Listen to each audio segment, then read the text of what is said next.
I've spent various stretches of time backpacking and camping throughout the US and seen some very strange things. My brother and I came across an abandoned trailer town of sorts that scared the hell out of us. We also came across a rundown town, really small, out in New Mexico that seemed to have only one person living in it.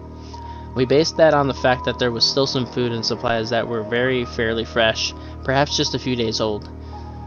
We spent a couple days there trying to find the person, just to find out that they were actually staying in the town, not far from us. Never found a person.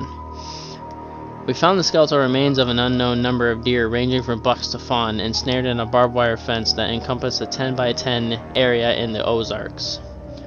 A few of the skulls topped the fence posts, and there was one post in the middle of this area that had decaying deer bodies, looked to be 2, but there was only 6 hooves just jutting out of the wreckage wrapped around it. We found a dummy hanging from a tree in the Yukon Territory of Canada, literally out in the middle of the woods. No reason for it, as far as we know. And we also came across a dead junkie out in the road of Olympia. Obvious OD, in fact, as he had his arms tied and a needle in a hand. Eyes were glazed over and staring straight ahead, mouth slightly ajar.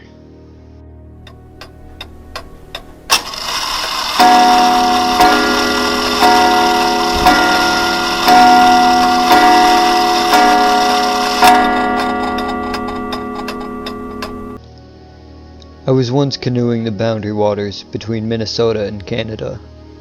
These aren't your normal backyard ponds. The boundary waters are thousands of enormous lakes interconnected with each other. Think mini Great Lakes. We've been canoeing and camping along the lakes for about a week at this point. We didn't really have an itinerary, just planned to boat and camp, fish, and live off the land for 2 weeks.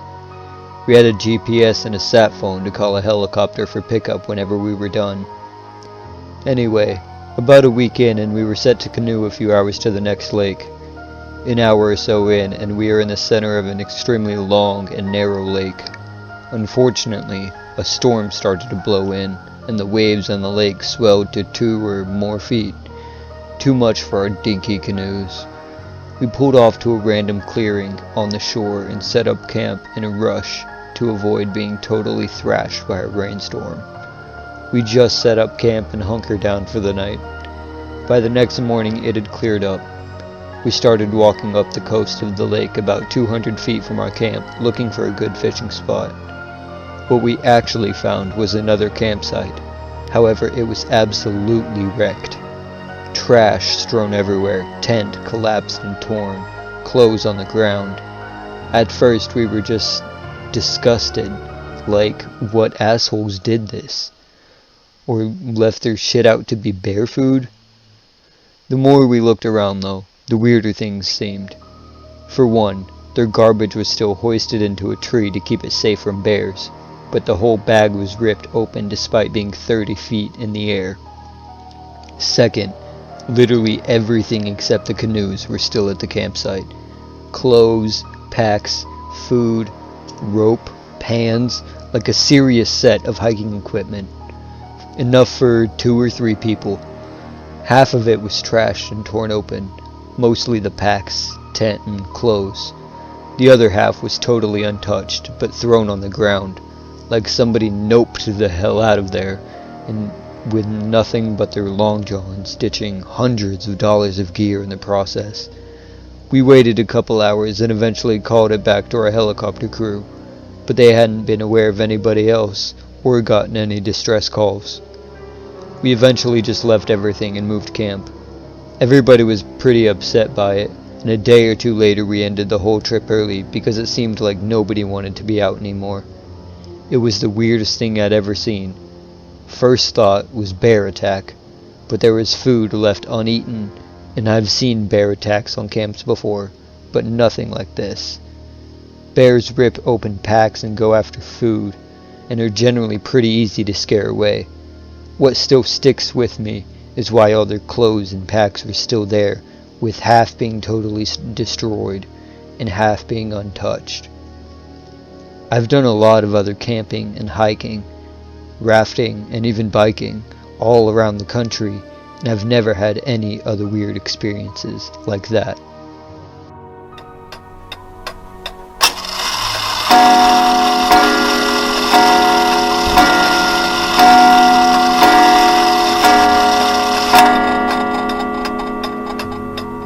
17-year-old girl learned that from a friend of hers had drowned not far from his house. Gary's mother owned a large farmhouse and had several acres of property she tended to by herself. In one corner of the property were 2 large ponds that sat very close together.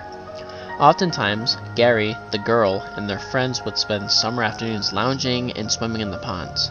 One morning, while Gary was swimming at the ponds with his cousins, a freak accident occurred and Gary wound up drowning. The girl had not been there at the time but was completely devastated and felt terrible for Gary's mother. A few days after the funeral, the girl was surprised to receive a phone call from Gary's mother. She hated to be in the house alone at night and asked if the girl would be willing to spend a couple nights in the house and keep her company. Out of respect for Gary, the girl agreed to go. Gary's mother was delighted when the girl arrived and suggested that she stay in Gary's room. The girl found this idea to be quite unnerving as everything was in the exact same place as Gary had left it. Instead, she decided to sleep in the guest room, which was directly across the hall from Gary's bedroom. That night, the girl had a very vivid dream about Gary. It was nighttime, and she was walking along the road that led from the house to the ponds. The moon was full and bright, and as the girl walked, she could see the outline of someone approaching from the other direction. As the figure got closer, the girl realized it was Gary. She called out his name, but Gary did not respond. Instead, he kept walking with his head down, staring at the ground in front of him. As he passed her, the girl realized she could have had reached out to touch him, but intuitively knew this was not a good idea. She watched as Gary passed by her and walked towards his mother's house. In the light of the full moon, the girl realized that Gary's hair was wet, but there was no evidence that it had rained. Suddenly, the girl woke up and realized that she had been dreaming and that she was at Gary's house. She turned around on the bed and realized that Gary was standing in the open doorway, smiling down at her. She realized that his hair was wet and that he was wearing the exact same outfit she had seen him wearing in her dream. The girl sat up and smiled at her friend, but that smile quickly faded as Gary began to move towards her. That is when the girl realized that his feet were not touching the floor as he walked, and that her friend was in fact dead and had been for several weeks. Terrified, the girl clutched at her blankets and threw them over her head. She waited, certain that at any moment Gary would reach out and touch her, but that moment never came.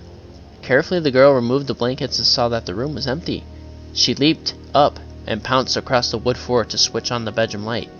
A few minutes later, Gary's mother appeared in the hallway, wearing her nightgown. She asked the girl what was wrong, not wanting to tell Gary's mother that she just encountered his ghost. The girl promptly lied. Seeing the girl's pale face and frightened expression, Gary's mother suddenly burst with laughter. "You saw Gary, didn't you?" the woman said. "I could tell by the look on your face. He won't hurt you. I see it all the time." This only made the girl more scared, but eventually both returned to bed. But the girl slept with the light on and the blanket over her face.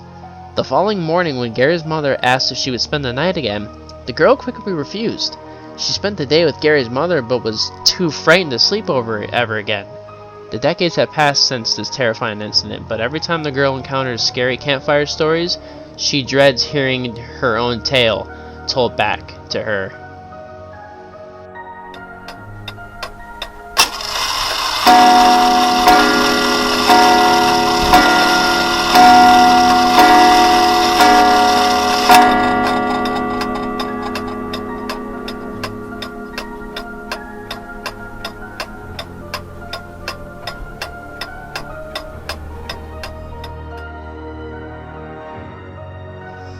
Hi guys, thanks for stopping by.